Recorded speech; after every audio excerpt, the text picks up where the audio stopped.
Friends, अभी मैं अपने दोस्त से मिला और उसको जो है अभी एक दिक्कत से जूझ रहा है।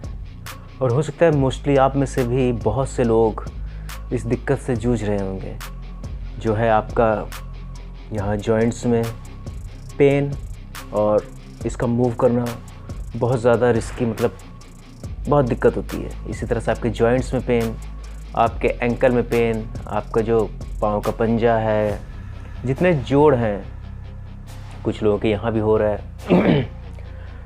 और अभी हाल फिलहाल में मैं भी इससे उभरा हूँ। और इसमें आपको कम से कम 102, 103, 104 डिग्री तक फीवर आ जाता है और शरीर पे छोटे छोटे दाने निकल जाएंगे, उनमें खुजली भी होगी और दर्द बहुत ज़्यादा। मतलब आप आप रात को लेटते हैं और सुबह उठते हैं तो आप उठ नहीं पाते हैं। आप सोचते हैं कहीं आपको वो गठिया तो नहीं हो गया, और चलना पड़ता है तो दोनों कमर झुका के दोनों हाथों से आपको अपने घुटने पकड़ के उसके सहारे से धीरे धीरे चलना पड़ता है। और जिन घरों में लोगों के मॉडर्न टॉयलेट है, कमोड लगा हुआ है, उनके लिए तो गनीमत है, लेकिन दिक्कत उनके लिए है जिनके यहाँ इंडियन टॉयलेट है। नीचे बैठना पड़ता है, घुटने बोल जाते हैं। मेरा दोस्त वो अपने घर में उसका कमोड था, लेकिन वो यूज़ नहीं करता, और वो जिस जगह रहता था अपने सेकंड फ्लोर पे, तो वो वहाँ पे इंडियन टॉयलेट यूज़ कर रहा था। उसमें वो बैठ जाता था तो उठने में उसको इतनी दिक्कत होती है, दीवार का सहारा पकड़ के धीरे धीरे। और वो यही दिन भर मनाता था कि उसे बाथरूम या टॉयलेट जाना ना पड़े। तो दोस्तों, इस दिक्कत का, इस बीमारी का नाम है चिकनगुनिया। मुझे ये तो नहीं पता है कि आपके शहर में क्या हाल है, बट मेरे शहर प्रयागराज में बुरी तरह से ये पाँव पसार चुका है। डेंगू तो है ही, डेंगू बहुत ज़्यादा फैला है, लेकिन चिकनगुनिया घर घर में है।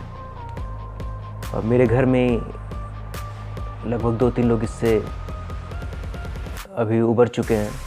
और मैं खुद एक दिन मैं बैठा तो मेरे लेफ़्ट घुटने में दर्द चालू हुआ। मैंने सोचा हो सकता है कल मैंने बैडमिंटन खेला था, थोड़ा वर्कआउट किया तो उसकी वजह से हो, लेकिन अगले दिन मैं उठ नहीं पाया। और फिर पेन किलर लिया, उससे थोड़ी बहुत राहत थी, लेकिन फिर मैंने वो पैरासीटामॉल और वो एसलेफेमॉक या कौन सा एक पेन किलर होता है, उसका मिक्सचर लिया तो मुझे आराम हुआ। बट जहाँ तक मैंने सुना है और डॉक्टर कहते हैं कि पेन किलर इसमें नहीं लेना चाहिए, क्योंकि इससे प्लेटलेट इसमें पेन किलर की वजह से डाउन हो जाते हैं। तो आप अगर इससे परेशान हैं तो डॉक्टर को दिखाइए, और जो लोग अभी नहीं दिखा पा रहे हैं, आप पैरासीटामॉल लीजिए जब आपको बुखार आ रहा है, और पेन भी है तो भी पैरासीटामॉल लीजिए। और एलोवेरा हो गया, पपीते के पत्ते हो गए, बकरी का दूध हो गया, इनमें से कुछ भी अगर आपके पास है उसका सेवन कीजिए, उसका जूस बना के पीजिए। इससे प्लेटलेट काउंट आपका बढ़ेगा। और ग्लोए जो है, ग्लोए से एक चीज़ मैं आपको क्लियर करना चाहता हूँ, इससे हमारा प्लेटलेट नहीं बढ़ता, हमारा प्लेटलेट जो है वो डाउन नहीं होता, वो कंट्रोल हो जाता है। तो आप ग्लोए भी ले सकते हैं। ग्लोए घनौटी 100 रुपये की मिलती है, शायद 60 टैबलेट का डिब्बा, पतंजलि का। तो मैंने ले रखा है, मुझे डर था प्लेटलेट का, इसलिए मैंने ले लिया था। बट अभी ज़्यादा तक मैंने खाया नहीं, 2-4 टैबलेट, उसको यूज़ कीजिए आप। और एलोवेरा तो आजकल हर घर में है। अगर पपीते के पत्ते आपको नहीं मिल रहे, बकरी का दूध शहर में मिलना मुश्किल है, तो आप एलोवेरा लीजिए, उसको मिक्सी में छील के डालिए, जूस बनाइए, पी लीजिए, तो प्लेटलेट इससे आपको बढ़ेगा। और जब आपको पेन हो तो जहाँ तक हो सके पेन किलर से बचें, क्योंकि पेन किलर की वजह से आपका प्लेटलेट जो है वो नीचे गिरने लगेगा। लेकिन उसमें वो डिक्लोफेनाक करके कोई पेन किलर आता है, कई डॉक्टर वो देते हैं। मेरे पड़ोस में भी एक लोगों को हुआ था, तो यही पेन किलर डॉक्टर ने दिया था। लेकिन जब दर्द असहनीय हो तभी इसको लें। और बाकी इब्रुफेन, एस्पिरिन और बाकी के पेन किलर ना लें, उससे प्लेटलेट आपका बहुत ज़्यादा डाउन होगा। अगर जो पेन किलर आपको डॉक्टर एडवाइस करता है उसी को लीजिए। और मेन चीज़ बताता हूँ, प्लेटलेट बढ़ाने के लिए एक जन औषधि पे सिरप आता है, लाइकोपीन वाला, उसमें लाइकोपीन होता है, शायद 40 से 45 रुपये के बीच में ये सिरप आता है। बाहर आप लेने जाएंगे तो 150-200 का मिलेगा।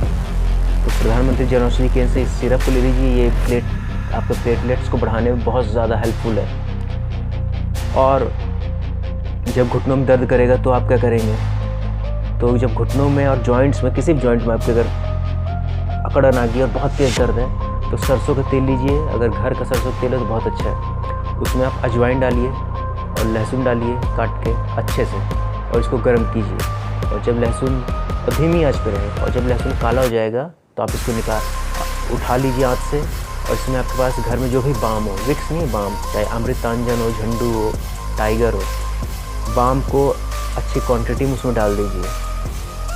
तो गर्म तेल में जब बाम डालेंगे वो उसमें मेल्ट हो जाएगा। उसके बाद उस तेल को आप रख लें और मालिश कीजिए, क्योंकि लहसुन जो है वो, लहसुन की वजह से जॉइंट पेन में बहुत रिलीफ मिलता है चिकनगुनिया में। तो इसकी आप मालिश कीजिए, आपको फ़ायदा हो जाएगा 2-4 दिन में। और डॉक्टर से प्रिस्क्रिप्शन लीजिए। और इसमें एक चीज़ और, आपके शरीर में पानी की कमी ना हो। नारियल पानी पी सकते हैं, ठीक है, और सादा पानी पी सकते हैं, बहुत पीजिए। नहीं तो उसमें चुटकी भर नींबू मिला लीजिए, चुटकी भर आप उसमें नमक डाल लीजिए, सेंधा नमक डाल लीजिए, जल जीरा डाल लीजिए। शिकंजी की तरह बनाना है, थोड़ा सा चीनी मिला लीजिए। लेकिन लिक्विड जितना आप पिएंगे उतना बेनिफिट रहेगा, उतना आपकी दिक्कत बहुत ज़्यादा बढ़ जाएगी, फिर आपको एडमिट तक होना पड़ जाएगा। सो इन सब चीज़ों का आप ख्याल रखें और आप सेहतमंद रहें। ये मेडिकल एडवाइस नहीं थी, ये मेडिकल अलर्ट है, क्योंकि मेरी सिटी में बहुत बुरा हाल है। जो लोग प्रयागराज से हैं वो लोग जानते हैं। और इस फीवर को अजीब सा नाम दिया गया, घुटनों का बुखार। चिकनगुनिया तो इसका नाम है ही, घुटनों का बुखार। घुटने तोड़ डाल रहा है पूरी तरह से। कुछ लोगों को 10-10, 15-15 दिन हो गए, चल नहीं पा रहे हैं। बुखार ठीक हो रहा है तो पाँव के तलवे पकड़ ले रहे हैं। तो आप लोग बचे रहिए, मच्छरों से बचे रहिए खासकर। और आजकल मच्छरों की भी जो इम्यूनिटी है बढ़ गई है। तो ये जो अगरबत्ती आती है एक मच्छरों वाली, ये बहुत बढ़िया काम करती है। बाकी ऑल आउट तो मैं घर में 2-2 लगाता हूँ एक रूम में, उससे मच्छर मरते नहीं हैं। तो आप लोग अपना ख्याल रखिए और बहुत ज़्यादा अपने परिवार के साथ रहिए, उनका ख्याल रखिए, खुश रहिए और हेल्दी रहिए। जय हिंद।